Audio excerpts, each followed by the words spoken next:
Olá, povo de Deus! Eu venho aqui para mais um vídeo. Nesse vídeo eu quero trazer algo importante. Quero mais uma vez falar a respeito do caso do pastor Paulo Júnior. Quero mostrar aqui o que levou à queda do império ditador de Paulo Júnior.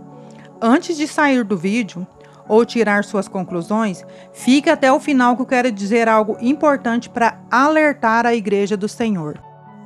Segundo alguns membros da igreja, o que levou a igreja a despertar e a abrir os olhos, o entendimento para os abusos religiosos de Paulo Júnior, foi quando começaram a ler um livro chamado Uma Igreja Chamada Tove. Mas eu vou fazer aqui alguns cortes de uns vídeos do Iago do canal Dois Dedos de Teologia, que é bem esclarecedor. Segundo dois membros diferentes da igreja que me contaram isso foi motivado por um livro em específico. Houve um livro em específico que começou a ficar popular na igreja, os líderes da igreja começaram a ler esse livro, e foi esse livro que levou a comunidade a ter uma visão um pouco melhor do que aconteceu lá. Eu quero trazer para você uma informação de bastidor, que eu acho importante, tá? Eu ouvi muitas coisas, eu tô há alguns meses ouvindo membros da igreja me mandando mensagem sobre o Paulo Júnior, sobre o que tá acontecendo na igreja, eu tive um tempo de oração e tal, mas uma informação importante chegou em mim, e essa informação eu quero trazer para vocês, tá? Paulo Júnior fala que houve um momento em que ele foi repreendido, ele não quis ouvir, e que houve um outro momento em que, então, ele não conseguiu manipular a igreja e tal. Segundo dois membros diferentes da igreja que me contaram isso foi motivado por um livro em específico. Houve um livro em específico que começou a ficar popular na igreja, os líderes da igreja começaram a ler esse livro, e foi esse livro que levou a comunidade a ter uma visão um pouco melhor do que acontecia lá dentro. Isso, segundo relatos que chegaram até a mim, de membros da igreja. Então, essa é toda a fonte que eu tenho, tá? Que é esse livrinho aqui, ó. Esse livrinho aqui só. Scott McKnight, com Laura Barringer, Uma Igreja Chamada Tove. Certo? Mundo cristão, a formação de uma cultura de bondade que resiste a abusos de poder e promove cura. Por que a igreja começou a ler esse livro aqui? Porque líderes da igreja, não sei se foi a igreja toda, mas pelo menos líderes da igreja começaram a ler esse livro aqui. Isso tudo aconteceu. Então vê só. A importância da divulgação de boa literatura, de material contra o abuso. A galera chega pra gente e fala, mas por que vocês estão falando tanto sobre abuso, divulgando os casos de abuso nos Estados Unidos, livros sobre abuso? Cara, é pra isso. É pra dar poder para as igrejas poderem perceber o que acontece dentro delas. Para as igrejas poderem perceber o que tá acontecendo ali, para poder se proteger. Certo? Muitos trabalhos importantes sobre abuso acontecendo no Brasil. Vários livros sendo publicados por várias editoras aqui no Brasil sobre isso, né? Muitos trabalhos acontecendo, o trabalho da Norma Braga, que fala muito sobre abuso. Eu não conheço muita gente falando sobre abuso no Brasil, certo? A Norma Braga tem sido pioneira nesse processo. E aí, vê só. Esse livro aqui é muito odiado, tá? Por muita gente. Galera aí falando mal desse livro é horrível. Cara, esse livro aqui foi responsável por esse tipo de hecatombe. E vou dizer, tá? Deus tá limpando o seu povo. Deus tá purificando a sua igreja. Deus está revelando as coisas. O que é que eu espero nisso tudo?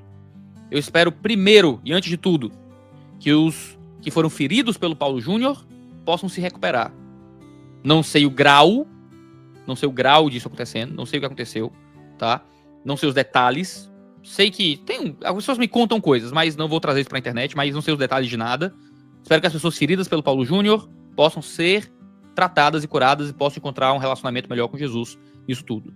Em segundo lugar, espero que essas pessoas que foram feridas pelo Paulo Júnior possam perdoar o Paulo Júnior. Pelo menos aqui, publicamente, a postura dele é de pedir perdão e de reconhecer os seus pecados. Em terceiro lugar, eu espero que a igreja, a Aliança do Calvário, possa se recuperar e crescer cada vez mais como uma comunidade de fé, que é um ambiente mais saudável para a vida no Evangelho. E em terceiro lugar, eu espero muito que o Paulo Júnior possa sair disso mais próximo de Jesus, né? Mais próximo de Deus. Seja se arrependendo dos seus pecados, seja conseguindo corrigir, não é, a própria vida e o próprio comportamento, e que, quem sabe, se for o plano de Deus, que ele volte daqui a vários anos para o ministério como um homem diferente.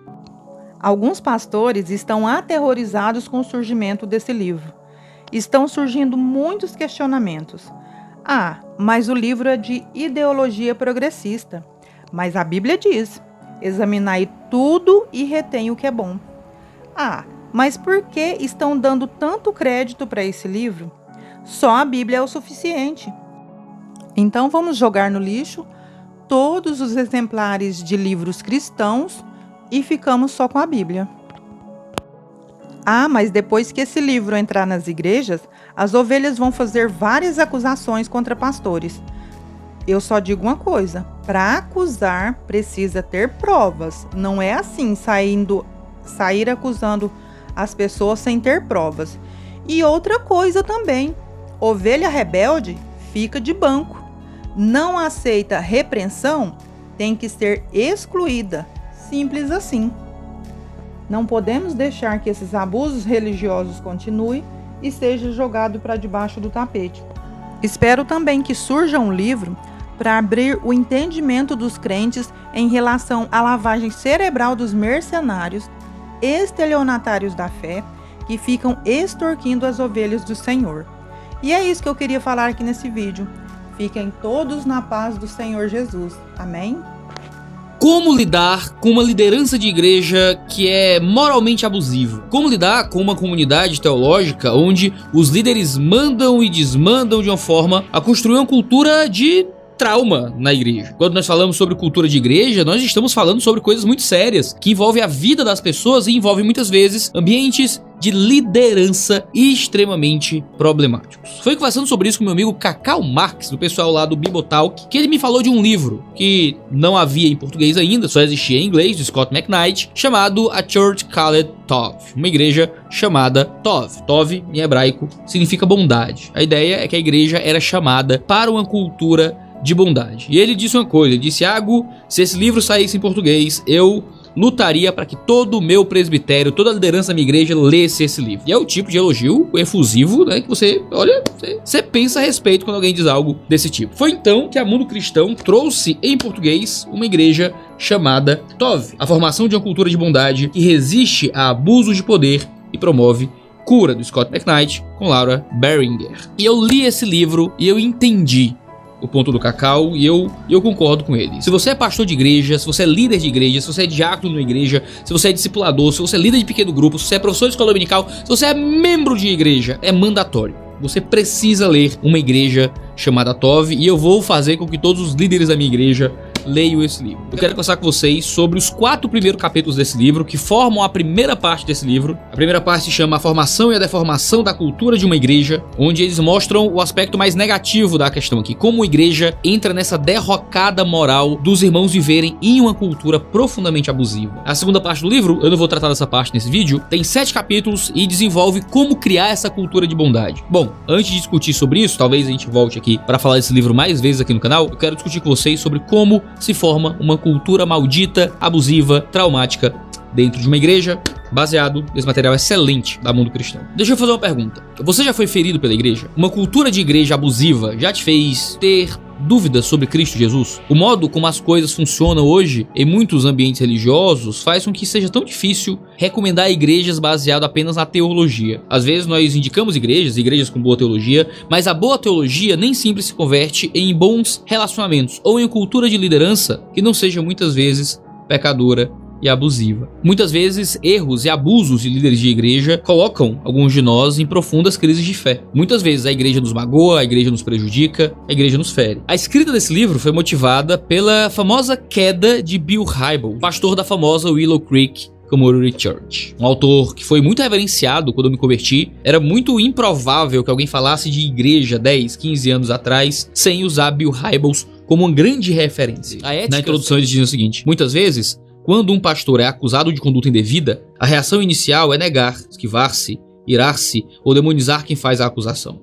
Em geral, as alegações são recebidas pelo pastor, presbítero ou outro líder com negação veemente, seguida de imediato de uma narrativa alternativa daquilo que realmente aconteceu. Também não é raro a liderança da igreja garantir que a questão já foi investigada, tratada e resolvida internamente. Quantas vezes a gente não faz denúncias sérias dentro de ambiente de igreja e acaba que a denúncia não é levada a sério? Existe comumente um círculo de proteção que defende as pessoas que estão próximas e ignoram aqueles que passam a ser vistos como inimigos, porque estão condenando uma conduta moral pública de uma liderança. E as lideranças muitas vezes se protegem, se ajudam, ignoram qualquer um que vem de fora e que tenha sido afetado pela má conduta de alguém. De fato, a cultura eclesiástica pode se tornar muito tóxica. Agora, existem alguns sinais de alerta que nós podemos ter para entender se nossa igreja é tóxica ou não, se estamos em uma cultura de bondade ou não. E esse é o tema do segundo capítulo do livro. Existem 2 sinais muito claros de que sua igreja está debaixo de uma cultura extremamente tóxica: narcisismo e poder por intimidação. Líderes narcisistas são comuns. Infelizmente, púlpitos de igreja atraem líderes narcisistas com muita frequência. Pessoas